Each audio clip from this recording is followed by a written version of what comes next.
For decades, the cities of Lahore and Muridke in the Pakistani province of Punjab served a very specific purpose for militant groups targeting India.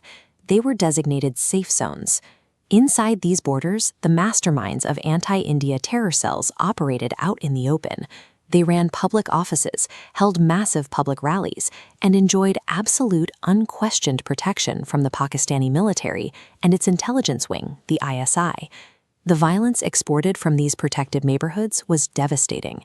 In 2008, operatives dispatched from these very networks laid siege to Mumbai, leaving hundreds dead and historic landmarks burning for days. Back in Punjab, the architects of these operations walked free.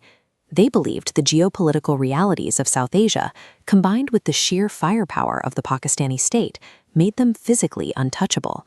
To these top militant leaders, a house in Lahore was an absolute guarantee of survival, underwritten by a nuclear-armed military. Then, on March 1, 2022, a quiet hit took place in an ordinary neighborhood in Karachi. An aging businessman living under a fake name was assassinated in broad daylight. The victim was Zahur Mistry. 23 years earlier, he was one of the hijackers who seized Indian Airlines Flight 814, ultimately stabbing a 25-year-old passenger to death during the standoff. His past had finally caught up to him. Two men wearing helmets and masks pulled up to him on a motorcycle, shot him twice in the head at point-blank range, and drove off without leaving a trace. This was the first high-profile strike by a group that locals and the media quickly started calling the unknown gunmen, a lethal, highly organized force operating inside areas where the state usually exercised total control. That single hit in Karachi exposed a crack in the fortress. A decades-old debt had been violently settled right in the enemy's backyard. The gunmen didn't immediately go after the top-tier bosses. Instead, they began a highly calculated, systematic purge. Over the next 18 months, more than 32 individuals tied to anti-India militant groups were shot and killed across Pakistan. This map shows how a terror group functions. The initial targets shared a very specific profile.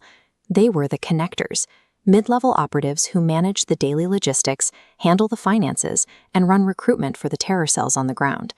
By eliminating these middlemen, the gunmen effectively decapitated the terror networks. Without the operatives who move the money and the messages, the leadership at the top is completely isolated, and the cells at the bottom are frozen. This phase of the campaign blinded the organizations. It dismantled their operational machinery before the killers moved up to harder targets. As the mid-level network collapsed, the assassinations escalated from street-level hits to breaches of highly fortified compounds.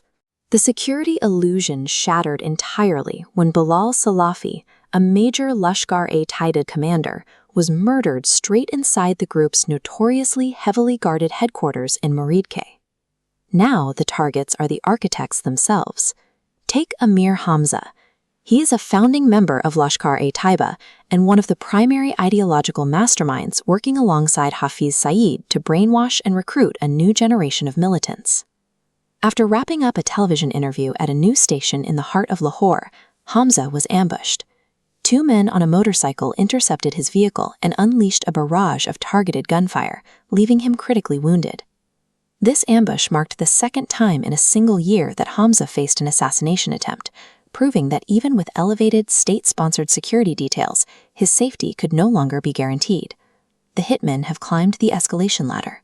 They are striking the absolute highest echelon of terror leadership in the very neighborhoods that used to be their ultimate sanctuaries. The success of this shadow war is evident in the death toll, but the most telling proof is the total panic it has triggered within the Pakistani state. The moment a hit occurs, the military immediately locks down the area, entirely bypassing local police to strictly control the flow of information. From there, a desperate erasure campaign begins. Intelligence officers confiscate the cell phones of the victim's family to block social media posts. Public funeral announcements are banned, and relatives are often forcibly relocated to remote areas to keep them quiet. The logic behind this massive cover-up is simple. If the public never sees the body, and the death is never acknowledged, the state doesn't have to admit its security apparatus was breached. It is a profound psychological defeat.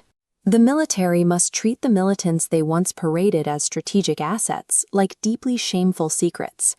For decades, Pakistan's military establishment employed a doctrine against India known as death by 1,000 cuts. Today, that exact strategy is dismantling their own networks. The surviving militant leaders are now living in bunkers. They cannot walk the streets of Lahore, and they cannot longer trust the security details assigned to protect them.